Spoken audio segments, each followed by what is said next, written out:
যত আলোচনা আর গুঞ্জনই থাকুক না কেন 2026 বিশ্বকাপেও যে স্কালোনির সেট অ্যাটাকিং সেটআপে থাকছেন মেসি, আলভারেজ, মার্তিনেজ এ তো সবারই জানা। প্রস্তুতির বাকিটা সময় তাই যে কোনো প্রতিপক্ষের বিপক্ষেই এই সেটআপই স্কালোনির সেরা পছন্দ। তরুণ দুই সতীর্থের সাথে মেসির বোঝাপড়াও ছিল বেশ দারুণ, কিন্তু সেখানে এবার বিচ্ছেদের সুর। অ্যাঙ্গোলার বিপক্ষে প্রীতি ম্যাচে দল থেকে বাদ পড়েছেন হুলিয়ান আলভারেজ। মেসি কি তবে খানিকটা সঙ্গীহারা হয়ে পড়লেন? প্রীতি ম্যাচ হলেও মেসি, আলভারেজ সহ বেশ শক্তিশালী এক দলই ঘোষণা করেছিল লিওনেল স্কালোনি। কিন্তু আফ্রিকার দেশটিতে ভ্রমণের জন্য আছে ইয়েলো ফিভারের ভ্যাকসিনের বাধ্যবাধকতা।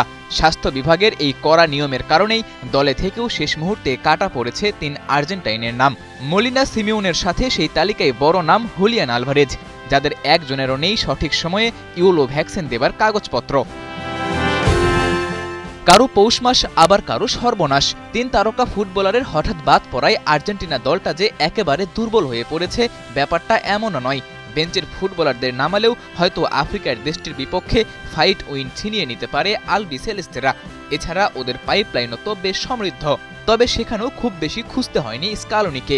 ইনজুরি থেকে সদ্য ফিট হওয়া লিসান্দ্রো মার্তিনেজ আর সম্প্রতি ক্লাব ফুটবলে আবারও আলো ছড়ানো বুয়েন্দিয়াকে ডেকে পাঠিয়েছে স্কালোনি। সাথে ব্যাকআপ হিসেবে কেভিন ম্যাক অ্যালিস্টারকেও অ্যাঙ্গোলার টিকিট দিয়েছে আর্জেন্টাইন মাস্টারমাইন্ড।